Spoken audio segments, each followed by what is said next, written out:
जीवन जीने के लिए मुख्य रूप से हवा, पानी और भोजन की आवश्यकता होती है। ये सब तो हम सभी जानते हैं और इन तीनों चीज़ों को अगर हम प्राणधारा कहें तो गलत नहीं होगा। जल के बिना तो जीवन संभव होता ही नहीं है। भोजन के बिना फिर भी हम कुछ दिनों तक जीवित रह लेते हैं, लेकिन पानी के बिना कैसे जीवित रह पाएंगे। पानी हमारे जीवन का आधार है, लेकिन समाज का एक ऐसा हिस्सा भी है जो अपनी रोज की आवश्यकताओं के लिए कम से कम पानी प्राप्त कर पाता है। लगभग 1 घंटे के लिए सार्वजनिक नल में पानी छोड़ा जाता है और उस इलाके के सभी व्यक्तियों को उतने समय में ही पानी भरना होता है। परिणाम स्वरूप झगड़े की स्थिति पैदा हो जाती है। कभी कभी तो झगड़ा इतना बढ़ जाता है कि किसी की मौत हो जाए तो कोई आश्चर्य की बात नहीं होगी। पानी लेने के लिए अनेक सफल और असफल प्रयास करने पड़ते हैं। पानी की कमी में जीवन व्यतीत करना इन गरीब लोगों की नियति बन चुका है और कहीं ना कहीं समाज में कुछ वर्ग ऐसा भी है जिसको इतना पानी मिलता है कि पानी की बर्बादी की जाती है। मेरी भाषा हिंदी भाषा परिवार में आप सभी का एक बार फिर से स्वागत है। आज की हमारी कहानी का नाम है प्राणधारा और ये एक तेलुगु कहानी है जिसके लेखक हैं कालीपट्टनम रामाराव। इसका हमारे सामने हिंदी में अनुवाद है जिसका आज हम वाचन कर रहे हैं। आइए बाकी की कहानी को जानने के लिए किस तरह से प्राणधारा इसका शीर्षक रखा गया और यहाँ पानी की जो समस्या है वो एक वर्ग के लिए कितनी बड़ी समस्या बन जाती है, उनको बूंद बूंद पानी के लिए तरसना पड़ता है और किस तरह की परिस्थितियाँ उनके सामने आती हैं, उन सभी के बारे में जानने के लिए आइए कहानी को पढ़ते हैं। कहानी प्राणधारा। हमारी कहानी की शुरुआत इन पंक्तियों से होती है। धूप धरती को फोड़े दे रही है। सुअर टीले पर झोपड़ों में कहना चाहिए आहट लगभग नहीं हो रही है। सारी आहट म्युनिसिपैलिटी के नल के पास जुट आई है। हर हराकर बहती समुद्री हवा, उसके ऊपर औरतों के शोर या धूप का पता नहीं चल पा रहा है। रोज दिन में 10 बजे के बाद 1-1.5 घंटे के लिए वे नल खोलते हैं। उस थोड़े समय में झोपड़ों के सभी लोगों को पानी भर लेना होता है। पहले 15 मिनट तो हाँ री, कोडूर वालों की बहू तो पहले आई है, तू ही पहले भर ले, ऐसी बात कहने की उदारता लोगों में होती है। थोड़ी देर बाद पापम्मा वह पहले आई है या मैं पहले आई हूँ, ये दलील आ जाती है। पानी की धार पतली होते होते तो क्या हुआ, क्यों कल तुम्हारी छोटी बहन ने हमसे पीछे आकर हमसे पहले भर लिया था, कहकर मटकों कलसों के टकराने की नौबत आ जाती है। अंत में तो गालियाँ, शापों, कस्मों और प्रतिज्ञाओं का घमासान शुरू हो जाता है। किसी किसी दिन तो ट्रक आ जाते हैं, पुलिस उतरती है, जेल और बेल से आगे बढ़कर कहानी अदालत तक पहुंच जाती है। उस दिन नल अभी अभी खोला था। वह नल टोले से एकदम अलग, टोले से रगड़ खाती हुई कुछ ऊंचाई पर जा रही सड़क पर लगा है। सड़क के उस तरफ ऊंची जमीन है और इस तरफ ढलान में टीले के किनारे गड्ढे में झोपड़े बने हैं। झोपड़ों के लिए एक वही नल है। उस सार्वजनिक नल के बंद होने पर उस सड़क पर सिर्फ एक नल और है। वह है सड़क की दूसरी तरफ, वहाँ से 1 फरलोंग दूर बने MP राव साहब के बंगले में। खूब हरा भरा बगीचा, उसके बीचों बीच आँखों को सुहाता बंगला, उसके पीछे और अगल बगल में जिधर भी देखा आधे मील तक उस ऊंची जमीन पर दूसरा कोई मकान नहीं है। बगीचे में बंगले के पश्चिम में कटहल के पेड़ के नीचे लगा है वह नल। जितनी देर तक लाइन खुली रहती है उतनी देर तक राव साहब के नल से पानी बहता ही रहता है। ऊपर के टैंक में पानी पंप करना हो तो नीचे की टंकी में पानी भरते हैं, नहीं तो पानी यूं ही बगीचे में जाता रहता है। बगीचे में सभी पेड़ों के गहरे थाले बने हैं। नरसिंघुलू, पानी आ रहा है, टंकी भर देना। अंदर से किसी की आवाज़ आई। एक बूढ़ा माली पिछवाड़े से नल के पास आया। नल के 2 मुंह हैं। टंकी की तरफ का मुंह खोलकर उसने दूसरी तरफ का मुंह बंद कर दिया। अभी जरा चाय पी रहा हूँ माँ जी, फाटक से या बाहरी दरवाजे से कहता हुआ सा वह चला गया। सड़क पर सार्वजनिक नल नली से भरपूर वेग से बरसती प्राणधारा। वेग धीरे धीरे मंद पड़ता जा रहा है। औंधे रखे मटके और कल से फटाफट उलट रहे हैं। क्यू में खड़ी औरतें बड़ी तत्परता से पानी भरती जा रही हैं, एक बूंद तक बाहर गिरने नहीं दे रही हैं। क्यों री, अम्मा जी, तेरे समुद्रालू ने तुझे अब छोड़ा? एक लड़की ने पूछा। अपनी औकात से खूब बड़ा कलसा हाथ में लेकर आ रही अम्मा जी की आयु 17 साल होगी। जी हाँ, आपने सही सुना है, 17 साल यहाँ पर आयु बताई गई है। लेकिन अम्मा जी यहाँ पर कोई बुजुर्ग महिला नहीं है, बल्कि अम्मा जी एक लड़की का नाम है जिसकी उम्र 17 साल है, लेकिन देखने में 14-15 साल की मालूम पड़ती है। सामने मटके और कलसे, 50-60 औंधाए मटकों को देखकर उस लड़की के तो होश ही उड़ गए। उस बदहवासी में सत्यवती का ताना उसकी चमड़ी तक को न छू सका। आज भी परसों की तरह घर में 2 बूंद पानी भी नहीं रहने देगी तो तेरी चमड़ी उधेड़ कर रखी दूंगी और फिर तुझे कभी भी घर पर नहीं रखूंगी, माँ ने कहा था। ये बात याद करके अम्मा जी के दिल की धड़कन बढ़ती जा रही है। अम्मा जी की माँ दिन भर बाहर ही रहती है। वह लड़कियों के मेस में काम करती है। बाप बढ़ई है, मकान बनाने वालों के यहाँ नौकर है। दोनों सवेरे निकलते हैं तो रात को ही लौटते हैं। घर पर अम्मा जी के अलावा उसकी बड़ी बुआ और अम्मा जी की उम्र की ही उस बुआ की बेटी रहती है। ये तीनों मिलजुल कर शहर के दफ्तरों में काम करने वालों के पास दोपहर को उनके घरों से खाने के डिब्बे पहुंचाने का काम करती हैं। डिब्बे ले जाने वाले लोग सवेरे 9 बजे निकलते हैं। घर का काम और डिब्बे ढोने का काम बारी बारी से होता है। हफ्ते में 2 दिन अम्मा जी, उसके बाद 2 दिन उसकी बुआ और उसके बाद 2 दिन बुआ की बेटी घर घर पर काम और छोटे छोटे बच्चों की सार संभार करती हैं। एक घर पर रहती है तो बाकी 2 डिब्बों के काम पर जाती हैं। उस रोज की बारी को लेकर बुआ की बेटी और अम्मा जी में कुछ विवाद उठा था। उस विवाद को निपटाते हुए ही सवेरे उसकी माँ ने ये चेतावनी दी थी। पानी न मिलने पर जिस दंड की चेतावनी दी गई थी वह दंड भले ही न मिले, लेकिन गालियों शापों के अलावा बुआ की बेटी के ताने बर्दाश्त करना मुश्किल है। इस डर के मारे जैसे अम्मा जी के दिमाग ने काम करना छोड़ दिया था। अत्ता अत्ता कहती और अभी अभी मटका सिर पर उठाकर आ रही 40 वर्षीय एक पर्वताकार महिला को अपना कलसा दिखाती हुई अम्मा जी ने गरीब सूरत बनाई। अंदर ही अंदर कोई फ़ायदा होगा नहीं, ये कहती हुई ही। यहाँ पर अत्ता शब्द का प्रयोग किया गया है। आंध्र में चूंकि बुआ के बेटे से लड़की का और बुआ की बेटी से लड़के का विवाह होता है, अत्ता शब्द बुआ और सास दोनों अर्थों में प्रयुक्त होता है।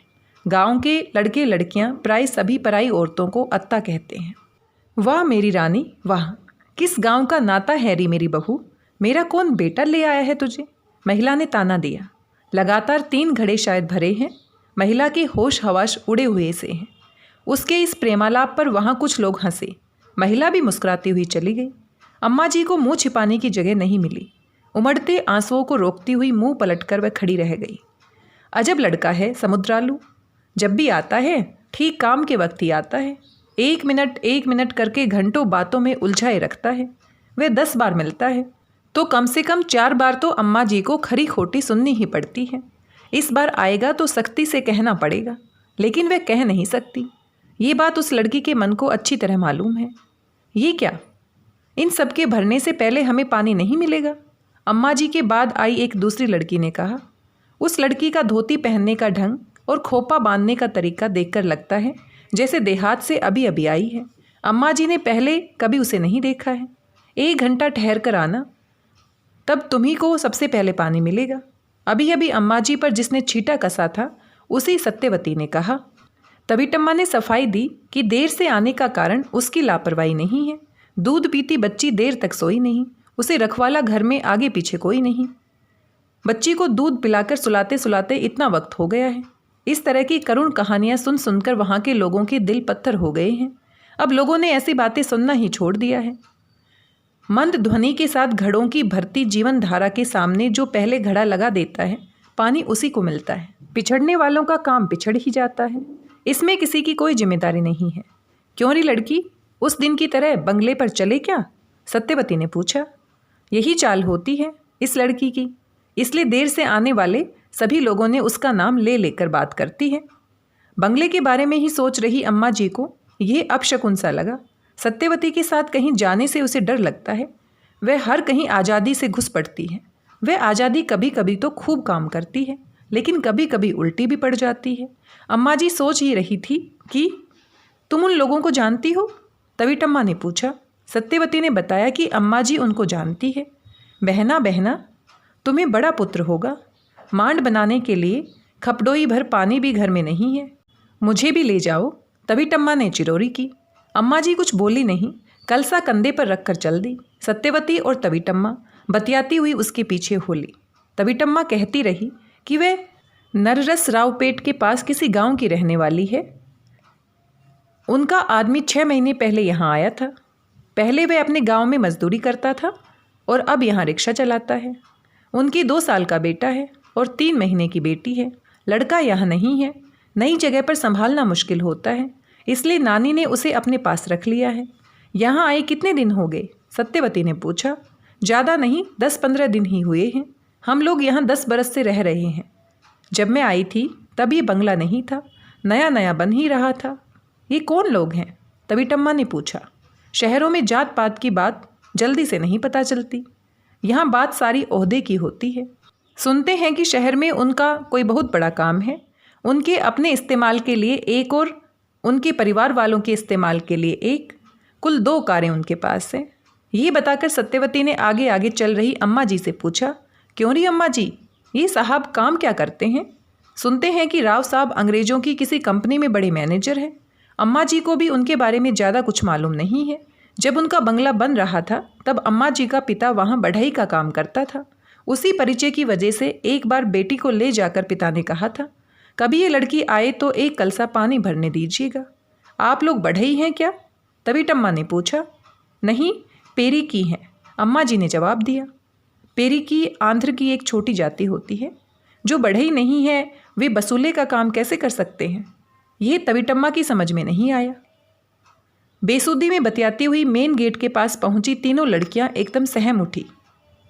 अच्छी नस्ल के आदमकद कुत्ते एक इधर वाले खंबे के पास और एक उधर वाले खंबे के पास बौखलाहट में भयंकर रूप से भौंकते और आगे पीछे घूमते हुए ऐसे उछल उछल पड़ रहे हैं जैसे जंजीरों को तोड़ ही डालना चाहते हों।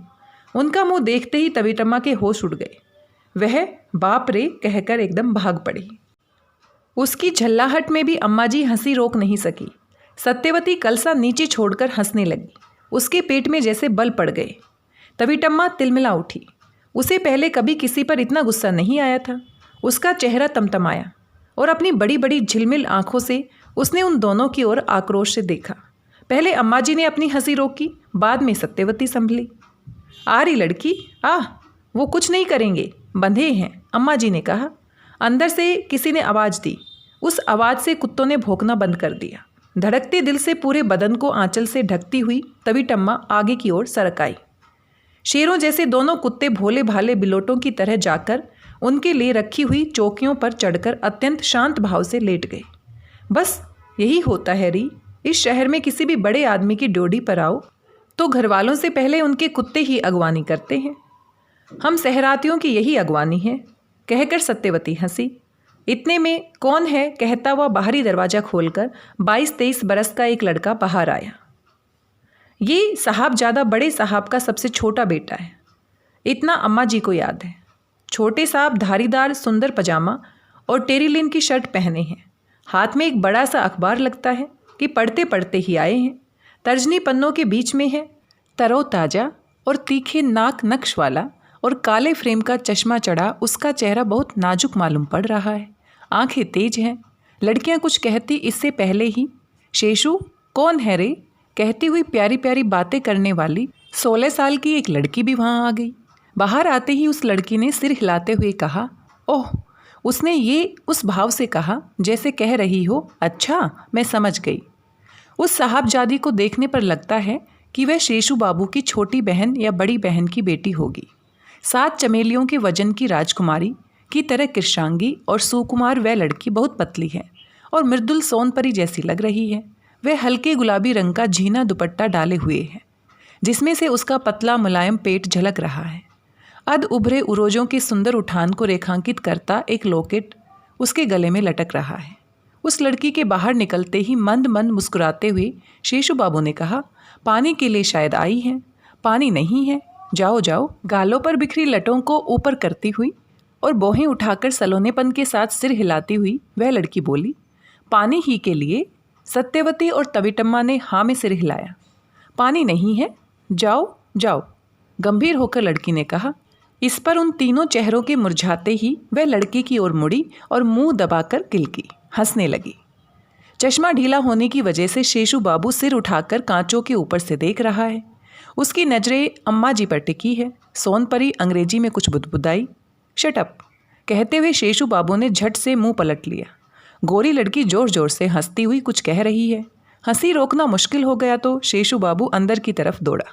लड़की भी हंसती चिल्लाती उसके पीछे भागी। थोड़ी देर बाद तक दूसरी लड़की और एक दूसरा लड़का दौड़ते हुए वहां आए। दोनों ने बाहर खड़ी लड़कियों की ओर ध्यान से देखा। अम्मा जी पर नज़र पड़ते ही उनके चेहरों पर अर्थपूर्ण हंसी फैल गई। फिर दोनों अंदर भागे। अंदर से लगातार खिलखिलाहट और ठहाकों की आवाज़ आती रही। किवाड़ धड़ाम से बंद हो गई। थोड़ी देर बाद शेषू बाबू मुस्कुराता हुआ आकर खिड़की के पीछे सोफे पर बैठ गया। फिर खड़े होकर कुछ बातें करने लगा। हाथ इधर उधर चमकाता रहा। फिर पसर कर बैठ गया और अखबार में अपना चेहरा डुबो दिया। वे लोग इतने ज़ोर ज़ोर से क्यों हंस रहे हैं, ये अम्मा जी और सत्यवती को बहुत सोचने पर भी समझ में नहीं आया। दोनों ने तविटम्मा की धोती की ओर गौर से देखा। फिर अपने कपड़ों और दुपट्टों पर उड़ती निगाह डाली। हास्य उत्पन्न करने वाली कोई चीज़ उनको दिखाई नहीं पड़ी। इतने में खिड़की के पास हलचल फिर से शुरू हो गई। शेषू बाबू खिड़की खोलने का प्रयत्न कर रहा है। अंदर से उसे कोई बंद कर रहा है। अम्मा जी और उसके साथ ही लड़कियों को ये सब देखते पाया तो शेषू बाबू ने खूब जोर लगाकर खिड़की बंद कर दी और चिटकनी चढ़ा दी। इसके बाद कुछ देर तक अंदर से कोई आवाज़ नहीं आई। वे लोग किस लिए इतने लोटपोट हो रहे हैं? अम्मा को डर लग रहा है या आश्चर्य हो रहा है, ये उसके चेहरे से समझ में नहीं आ रहा है। मुझे नहीं मालूम, तुम्हें मालूम है क्या? सत्यवती ने पूछा। तीनों जून जेवनार पैरों के पास आ गए। और करने को कोई काम न हो तो बखत कटेगा कैसे, यही कारण है। अम्मा जी ने कहना चाहा, लेकिन जल्दी ही उसने मन बदल दिया। मुझे भी क्या मालूम, उनके मन में घुस सकती हूँ क्या? चिढ़कर उसने कहा। उसने ऐसा कहा तो, लेकिन उसे लगा कि कारण का उसे अंदाजा है। राव साहब को वहाँ बंगला बनवाए लगभग 10 साल हो गए हैं। तब उनकी हैसियत इतनी नहीं थी। वहाँ ज़मीन खरीदने के बाद एक रोज़ शाम के वक्त उन दिनों उनके पास जो खस्ता हाल पुरानी कार थी उसे ऊबड़ खाबड़ सड़क पर खड़ी करके पैदल झोपड़ों में आए थे। कौन है रे? इधर किसी को पानी वानी की ज़रूरत नहीं है क्या? अपने सामने पड़े एक आदमी से उन्होंने कहा। बाबूजी, हमें कौन पूछता है? उस आदमी ने जवाब दिया। बुलाओ, सबको बुलाओ, राव साहब ने कहा। फिर उन्होंने वहाँ पड़ी बान की एक खाट गिराई और ब्रीफकेस में से एक सफ़ेद कागज़ निकालकर झटपट लिखना शुरू किया। महानगर और सुअर टीले के बीच 25-30 एकड़ का एक ऊंचा और बड़ा भूखंड है। उस भूखंड के तीनों छोरों को नगर स्पर्श कर रहा है। पानी की सुविधा न होने के कारण चौथे छोर पर तब मकान उठ नहीं पाए थे। टीले को छूते हुए उस भूखंड के किनारे के साथ साथ एक पुरानी सड़क बनी है। उसी सड़क पर राव साहब ने एक ही लाइन में 10 प्लॉट खरीदे थे। सुअर टीले के किनारे पर एक एक फरलोंग की दूरी पर गरीबों की 3 बस्तियां उठाई हैं। इन बस्तियों के लोग ऊंचे भूखंड के इस सिरे पर या उस सिरे पर जाकर पानी भर लाते हैं। जहां पानी का ठिकाना न हो वहां बिजली की बत्तियां कहाँ से होगी? राव साहब ने एक पक्का महजरनामा तैयार किया। फिर तीनों बस्तियों के लोगों से उस पर दस्तखत या अंगूठे के निशान लिए। उन महाराज के ठान लेने की वजह से ही वहाँ पानी और बिजली की बत्तियाँ आई हैं। ये लोगों ने माना।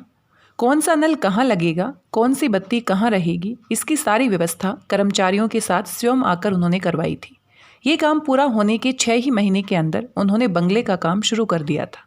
बंगले का काम जितने दिन चलता रहा उतने दिन मजदूरी इकन्नी दुअन्नी कम या ज़्यादा जो भी मिली, झोपड़ों के मजदूर वही काम करते रहे। जो काम किया ईमानदारी से किया। नगर पालिका द्वारा एडवांस में सैंक्शन किए हुए नल के पानी और बिजली की रोशनी से वह बंगला 6 ही महीने में बनकर खड़ा हो गया। इन 10 वर्षों में ही उस ऊंचे भूखंड के प्लाटों की कीमत प्रति वर्ग गज 5, 10, 15 इस तरह बढ़ती गई। उस भूखंड के तीनों तरफ से रेंगता हुआ बढ़ रहा नगर अब उसके ऊपर आ रहा है। इधर के प्लॉट राव साहब अभी बेच नहीं रहे हैं। सुनते हैं कि पूरे 20 रुपये से कम वे बेचेंगे नहीं। जिन दिनों ये बंगला बन रहा था उन दिनों राव साहब झोपड़ों के सभी लोगों को अपनेपन के साथ अप्पा राव, गोविंदू, सारम्मा कहकर नाम ले लेकर बुलाते थे। अब वह अपनापन छीज गया है। इस बीच कुछ लोग उस बस्ती को छोड़कर चले भी गए हैं। कुछ दिन पहले पूर्णिमा की एक रात राव साहब और उनकी पत्नी चांदनी में सैर के लिए निकले थे। ऐसे समय काम से लौटता हुआ अम्मा जी का बाप उनके सामने पड़ गया। इतना बड़ा आदमी अब क्या पहचानेगा, ये सोचता हुआ वह सिर झुकाकर आगे बढ़ने लगा। लेकिन राव साहब ने ही उसे पुकारा, वह भी नाम लेकर। अम्मा जी का बापू फूल उठा था। उस पूरी रात घर में उन्हीं लोगों को लेकर बातें होती रही। उसके अगले ही दिन अम्मा जी को लेकर जाकर उसने परिचय कराया था। तभी आज के शेषू बाबू को अम्मा जी ने पहली बार देखा था। इस लड़के को पहचानते हो? राव साहब ने पूछा था। अम्मा जी का बाप पहचान नहीं पाया था। हमारा सबसे छोटा बेटा है, याद नहीं? मकान बनते वक्त मेरे साथ आता था। एक बार यह और यह लड़की आरी से खेल रहे थे तो इसकी उंगली कट गई थी। जरा अपनी उंगली दिखाना रे, राव साहब ने कहा था। उस लड़के के बाएं हाथ की तर्जनी पर आज भी उसका निशान है। उसके बाद राव साहब ने शेषू बाबू के हाथ से ही नाश्ता मंगवाया था और उसने कहा था कि ये लड़की जब भी आए कल साभर पानी भरने देना। उन्होंने ये कहा तो था, लेकिन जब भी अम्मा जी बंगले पर गई वे घर पर नहीं मिले थे। वह लड़का भी दिखाई नहीं पड़ता था। एक बार खाली घड़ा लेकर लौट रही थी तो वह लड़का सामने से आता दिखाई दिया था। लड़का उसे बुलाकर अंदर ले गया था और पानी भर लेने को कहा था। इस घटना के बाद से उन लड़कियों ने ओह तुम कहकर स्वर को लंबा खींचकर कहना और मंद मंद मुस्कुराना शुरू कर दिया था। वे कभी चलो भर लो कहती, कभी अब नहीं बाद में आओ कहती, फिर कोई कहती भर लो तो कोई मना कर देती। इस तरह अम्मा जी से खिलवाड़ कर अपना मनोरंजन करती थी। बिल्ली के लिए खिलवाड़ और चूहे के लिए प्राण संकट वाली बात होती थी। इसलिए जब बहुत ही ज़्यादा लाचारी होती तभी अम्मा जी उनके घर जाती। कुछ दिन पहले एक बार ओह तुम कहने के बाद उन कृष्णांगी ने कहा था, शेषू बाबू घर पर नहीं है। अम्मा जी का मन नहीं हुआ कि अभी झाड़ू दूँ, लेकिन गरीब का गुस्सा गरीब के लिए ही अनर्थक होता है। वह बर्दाश्त कर गई। आज ही सारा हो हल्ला देखने के बाद उसका शक पक्का हो गया, लेकिन वह कह ही क्या सकती थी। अब क्या करूं, वह सोचती रही। या कहीं और चले? क्यों री? सत्यवती ने पूछा। अम्मा जी ने उसकी बात को अनसुना कर दिया। कहाँ जाओगी? तभी टम्मा ने कहा, कहीं भी जाओ, आधे मील से कम नहीं होगा। जहाँ जाएगी अब पानी मिलेगा ही, ये भरोसा भी नहीं है। पीछे मुड़कर सत्यवती ने सड़क के नल की ओर देखा। धार पतली हुई लगती है। औरतें आगे को घुस घुस कर एक दूसरी को पीछे खींचने में लगी हैं। वहाँ धक्का मुक्की हो रही है, सत्यवती ने कहा। समुद्री हवा के ठंडे झोंकों के चलते रहने पर भी धूप बदन को झुलसा रही थी। सड़क के दूसरे किनारे घास के कुछ पौधे और झाड़ियाँ दिखाई पड़ी। सत्यवती उस दिशा में बढ़ गई। कुछ देर बाद तभी टम्मा और अम्मा जी भी उधर गई। वहाँ से बगीचे के तीनों कोने अच्छी तरह दिखाई दे रहे हैं। इन पेड़ों को लगाए 10 ही बरस हुए हैं, फिर भी बगीचे के पेड़ घने और ऊंचे हो गए हैं। कड़ी गर्मी में भी जरा भी मुरझाए नहीं लगते, बल्कि गाढ़ा हरा रंग लिए काले काले लग रहे हैं। माली कोई अच्छा आदमी मालूम होता है। कहीं घास का एक तिनका तक नहीं है। गर्मी के इन दिनों में भी देखो कितने हरे भरे हैं ये पेड़ पौधे। तभी टम्मा ने कहा, उनको क्या परेशानी, क्या समझती हो? थोड़ा पानी देते हैं उनको। उधर टंकी देखो, सत्यवती ने पूछा। कहते हैं कि म्यूनिसिपैलिटी वाले बंगले वाले के नल बंद नहीं करते। जब तक लाइन खुली रहती है तब तक उनको पानी मिलता ही रहता है। मोटरों की सहायता से वे लोग टंकियां भी भर लेते हैं। लोग 3-3 दफ़ा नहाते हैं, 4-5 बार हाथ मुंह धोते हैं। 4 प्याले भी धोने हों तो आधे घंटे तक धार छोड़ते रहते हैं। अगले दिन टंकी खाली करके पौधों को वह पानी देते हैं। क्या फ़ायदा? आदमियों को छोड़कर पौधों को पानी देने पर भी। इतना बड़ा बगीचा है, एक भी फल का पेड़ नहीं है। तभी टम्मा ने कहा, पूर्व में एक और पश्चिम में एक कटहल के 2 पेड़ों को छोड़कर उस बगीचे में सचमुच ही फल का कोई पेड़ नहीं है। ये 2 पेड़ भी अम्मा जी के बाप ने ही लगवाए थे। बड़े हो जाएंगे तो घनी छाया ही नहीं मिलेगी। गर्मी के दिनों में उनके ऊपर से होकर हवा बहेगी तो उसमें ठंडी खुशबू भी होगी। इन 2 पेड़ों को छोड़कर बगीचे भर में बांस, सुपारी की झाड़ियाँ, क्रोटन आदि ही लगे हुए हैं। किनारे रखे गमलों में कैक्टस और मून जैसी राक्षसी जाति के पौधों को देखकर तभी टम्मा को बहुत अचरज हुआ। कम से कम फूलों के 4 पौधे होते तब भी खूबसूरत लगता। वह भी नहीं है। सत्यवती बोली, हमारे गांव में बगीचे ऐसे नहीं होते। बगीचा कहीं और, मकान कहीं और होता है। इतना बड़ा बगीचा किसी के पास हो तो एक पूरा का पूरा घर मज़े से गुजारा कर सकता है। लकड़ी, डंठल, घास पत्ते और मौसम में फल फूल हर चीज़ का दाम मिलता है। लेकिन बगीचा संभालने में वहाँ बहुत खर्चा होता है। 2 आदमी सवेरे से शाम तक बदन न तोड़े तो इतने बड़े बगीचे का काम नहीं कर सकते। तभी टम्मा ने कहा, यहाँ म्यूनिसिपैलिटी के पानी को रबड़ के पाइपों के जरिए बगीचे में पहुँचाकर पेड़ों को सींचना सस्ता ही नहीं पड़ता, शरीर को भी सांसत में नहीं डालता। तभी टम्मा के मन में आया, घर पर बच्ची के जग पड़ने का वक्त हो गया है। ये ख्याल आते ही उसके मन में घबराहट होने लगी। कहो बहन, अब कहीं और चले, उसने दीन स्वर में कहा। कहीं भी जाओ, होगा यही।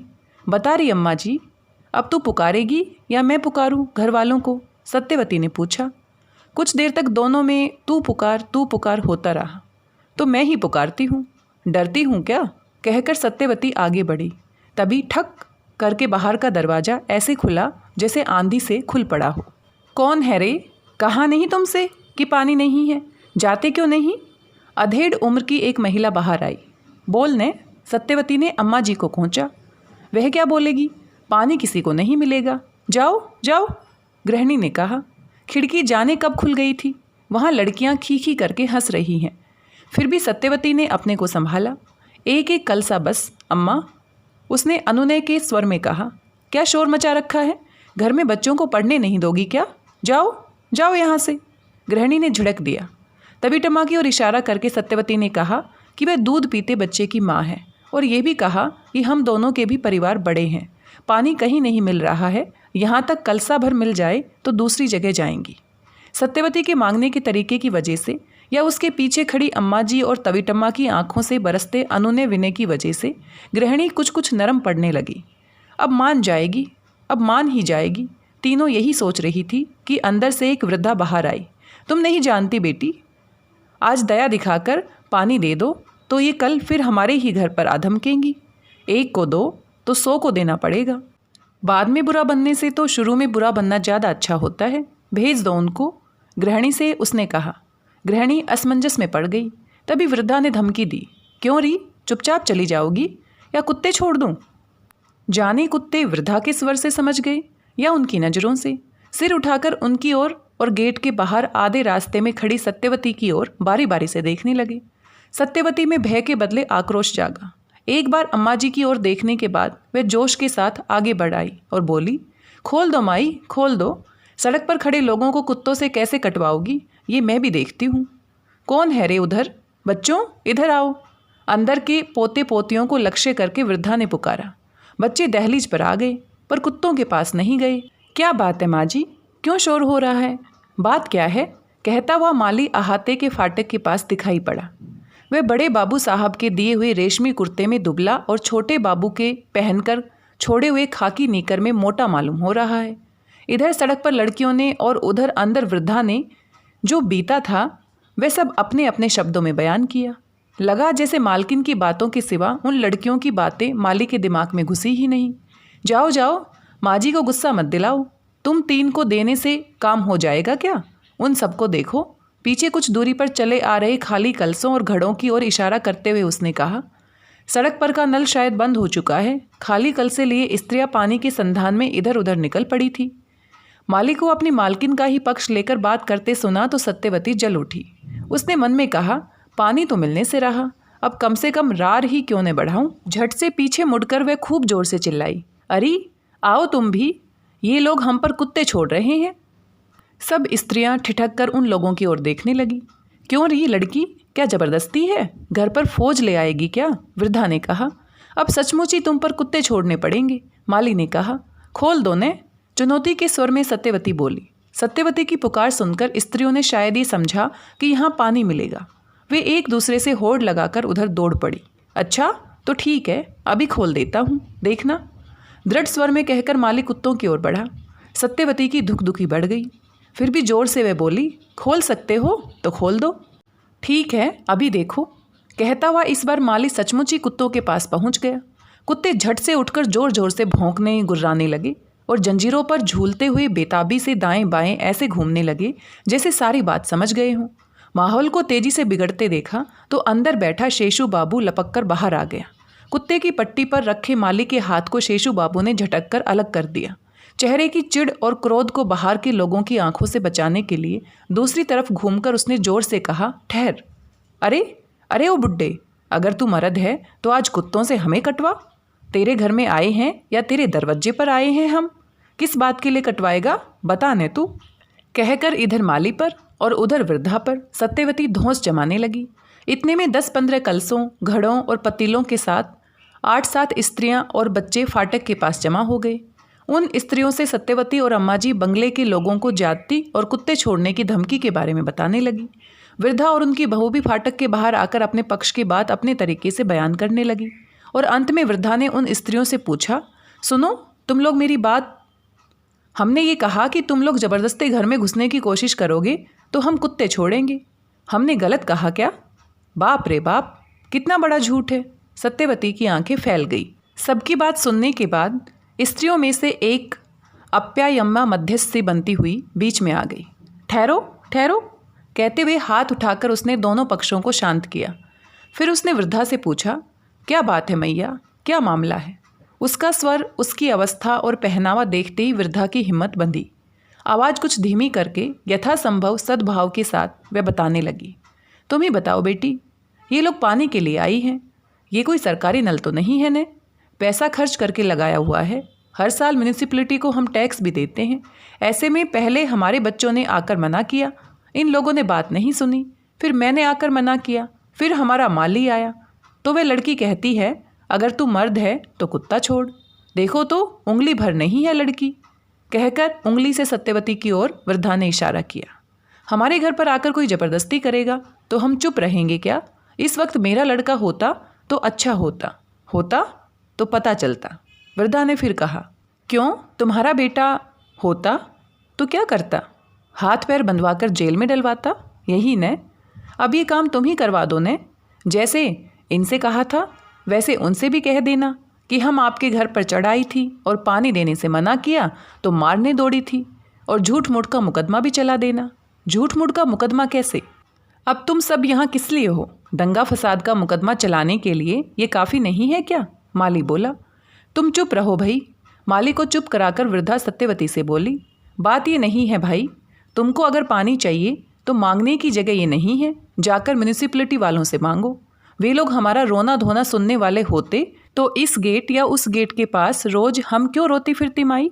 भीड़ में से एक स्त्री ने कहा, दुनिया भर का पानी तुम्हारे जैसे लोगों के पौधों के लिए ही पूरा नहीं पड़ता, वे लोग भी कहाँ से लाकर देंगे? सत्यवती बीच में ही बोल पड़ी, तुम क्यों जलती हो भाई? तुम भी पौधे ही क्यों, एक बार की खेती ही कर डालो। हम मना करते हैं क्या? वृद्धा ने जवाब दिया। रुको रुको, अप्यायम्मा बीच में बोल पड़ी। उसकी आवाज़ सुनकर दोनों पक्ष फिर से चुप हो गए। आखिर तुम कहना क्या चाहती हो, बताओ माई? अप्पायम्मा ने फैसले के अंदाज में पूछा। उसका स्वर सुनकर वृद्धा को लगा कि उस स्त्री की पक्षधरता में बदलाव आ गया है। मैं क्या कहूँ, उसने उलटकर जवाब दिया। पानी देना है या नहीं देना है, यह बताओ। अप्पायम्मा का स्वर बदला हुआ था। वृद्धा फिर दुविधा में पड़ गई। इतने में तुम लोग इतना ऐंठ कर बात करोगे तो नहीं देंगे, अच्छे तरीके से बात करोगे तो सोचेंगे। पीछे से पोती ने कहा, ऐंठ ऐंठ? कहती हुई अप्पायम्मा ने पोती की तरफ देखा। मैया मेरी, हमारे पास है ही क्या जिससे आपके सामने ऐंठ दिखाएं? आश्चर्य से उसने पूछा। क्षण भर बाद वह फिर बोली, शक्ल को लेकर ऐंठे या सूरत को लेकर ऐंठे? या हमारे पास जमीन जायदाद पैसा कपड़ा आप लोगों से ज़्यादा है इसलिए ऐंठे? क्या देखकर आप लोगों के सामने हम ऐंठेंगी बताओ? कोई भी चीज़ रत्ती भर भी ऐसी होती तो ऐंठ वेठ की कुछ बात होती। आप लोगों के सामने हम ऐंठ दिखाएंगी? ये छोकरियां कुछ जानती नहीं इसलिए बड़बड़ कर रही हैं। अप्पायम्मा ने अपनी बात खत्म की।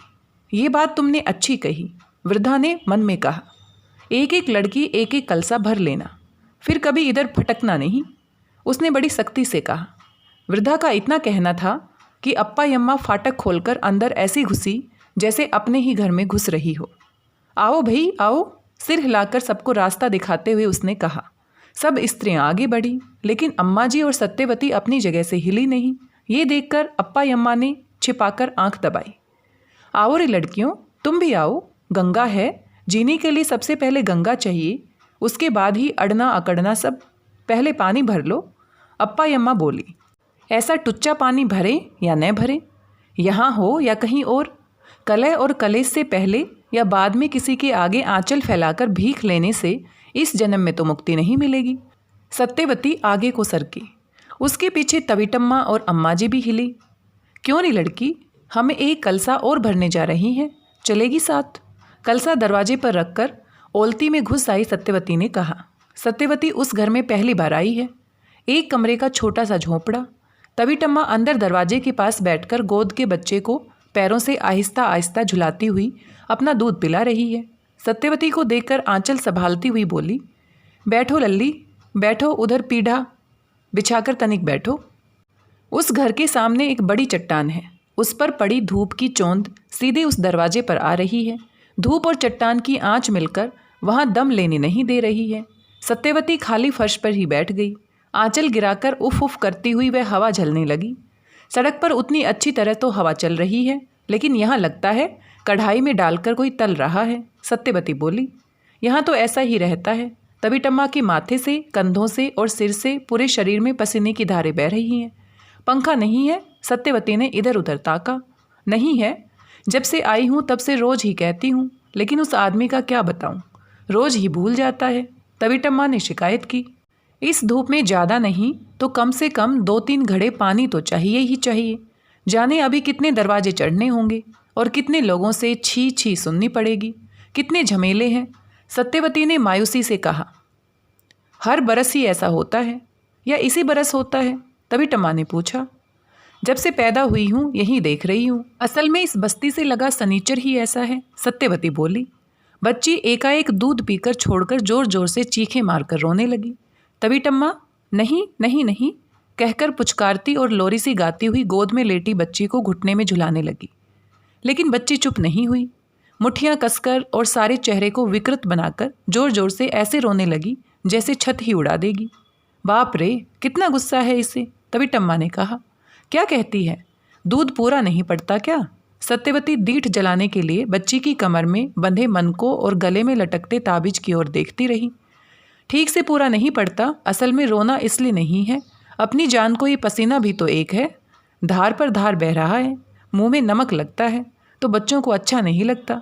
बेजुबान बच्चों के मन की बातें सबको मालूम नहीं होती, माँ को कैसे मालूम हो जाती है, ये अभी माँ ने बनी सत्यवती समझ नहीं सकी। तभी टम्मा ने आंचल से मुंह, गर्दन, कंधे और छाती खूब अच्छी तरह पोंछ लिए और रोती हुई बच्ची को अपना दूध पिलाने लगी। बच्ची शांत होकर दूध पीती रही। सत्यवती ये सब तल्लीनता से देखती रही। मेरी भोजी को बेजबान बच्चों पर भी दया नहीं आती। किसी बात से इस तरह बच्चा रोए तो डांटती है, मारती है और चिकोटी काटती है। ये नहीं सोचती कि बच्चे को जाने क्या तकलीफ है। एक बार मेरी माँ ने डांटा तो कहती है, मुझे काटे तो मैं मारूंगी नहीं क्या? माँ होने से ही माँ की राह चाह सब में नहीं आती क्या? सत्यवती ने कहा। कुछ लोग ऐसे ही होते हैं। कहते कहते शिष्टाचार का ख्याल करके तभी टम्मा चुप हो गई। 15 मिनट बीतते न बीतते बच्ची की पलकें भारी हो गई। प्यार से उठाकर उसे पालने में डाल और किवाड़ पर चिटकनी चढ़ाकर तभी टम्मा निकल पड़ी। सत्यवती उसकी एक एक चेष्टा को विस्मय से देख रही है। सड़क पर अम्मा जी उनकी प्रतीक्षा में है। चिड़े या झिड़के या कुत्तों और पुलिस को दिखाकर डराएं, धनहीनों का धनवान को सताए बगैर काम नहीं चलता। स्त्रियां 2 से 3 और फिर 3 से 10 होकर दूसरे टीले के एक 2 मंजिले भवन के सिंह द्वार के सामने पहुंची हैं। कहानी एक बार फिर से शुरू हो रही है। वे लोग गेट खोलेंगे नहीं और ये लोग गेट छोड़ेंगी नहीं। आखिर तक ऐसे ही। और इन्हीं पंक्तियों के साथ कहानी यहीं समाप्त हो जाती है। इस कहानी का हिंदी में अनुवाद किया है JL रेड्डी जी ने। ये थी हमारी कहानी प्राणधारा। जल ही जीवन है, हम सभी जानते हैं, और जल के बिना हम एक पूरा दिन बिताने की कल्पना भी नहीं कर सकते। पीने के पानी के अलावा भी जल हमारी हर रोज़ की ज़रूरतों के लिए कितना आवश्यक है। आप खाना नहीं बना सकते, घर की सफाई नहीं कर सकते, और जहाँ इस टीले की बात हो रही है, इस झोपड़ी की बात हो रही है, वहाँ पर कितनी धूप है, कितनी गर्मी है। तभी टम्मा की हालत यहाँ पर लेखक हमारे सामने प्रस्तुत कर रहे हैं। और उसकी छोटी दूध मुई जो बच्ची है वो कितनी परेशान है, पसीने से लथपथ है उसकी माँ। और ऐसे ही माहौल में अगर एक मटका पानी भी नहीं मिल रहा है पीने को, बाकी चीज़ों के लिए कैसे पानी मिलेगा और कैसे उनका जीवन व्यतीत होता है, कितनी परेशानियों का उनको सामना करना पड़ता है, हम इस बात का केवल अंदाज़ा ही लगा सकते हैं। उनकी वास्तविक पीड़ा और मनस्थिति को तो वही लोग समझ सकते हैं जो इस तरह की समस्या से ग्रसित हैं और इस तरह की समस्या का सामना करते हैं। आज भी ऐसे बहुत से इलाके हैं जहाँ पर पानी जैसी प्राणधारा या जीवन की आधारभूत आवश्यकता के लिए लोगों को इतना संघर्ष करना पड़ता है, लोगों की जान तक चली जाती है। आप सोचिए, जो व्यक्ति एक मटका पानी भरने के लिए इतने घंटों बर्बाद कर रहा है, एक घर से दूसरे घर पर भटक रहा है, गालियां खा रहा है, इतना मानसिक तनाव झेल रहा है, तो वो बाकी के काम कैसे करता होगा। हमारे लिए रोटी कपड़ा और मकान कोई समस्या नहीं है, ये सब हमें मिलता है तो ही अपने जीवन को आगे बढ़ाने के लिए, उन्नति के पथ पर आगे बढ़ाने के लिए हम उसके बारे में सोचते हैं, कुछ अलग से कार्य करते हैं। ये लोग तो अपनी आधारभूत आवश्यकताओं को पूरा करने के लिए ही जूझते रहते हैं, तो आगे और क्या विकास करेंगे और क्या उनका जीवन स्तर ऊंचा उठ सकता है? क्योंकि जो पानी के एक मटके के लिए सुबह से शाम तक भटक रहा है, इतने मानसिक तनाव से गुजर रहा है, उसकी आत्मा उसको कचोट रही है, और इस तरह से वो घर पे आके क्या अपने रोज के दिनचर्या के कार्य पूरे कर पाता होगा शांत मन से? कितनी बड़ी समस्या है। और इस समस्या की ओर बहुत सारे लेखकों का ध्यान गया और उन्होंने अपनी लेखनी के माध्यम से इस समस्या को पूरे समाज के सामने प्रस्तुत किया।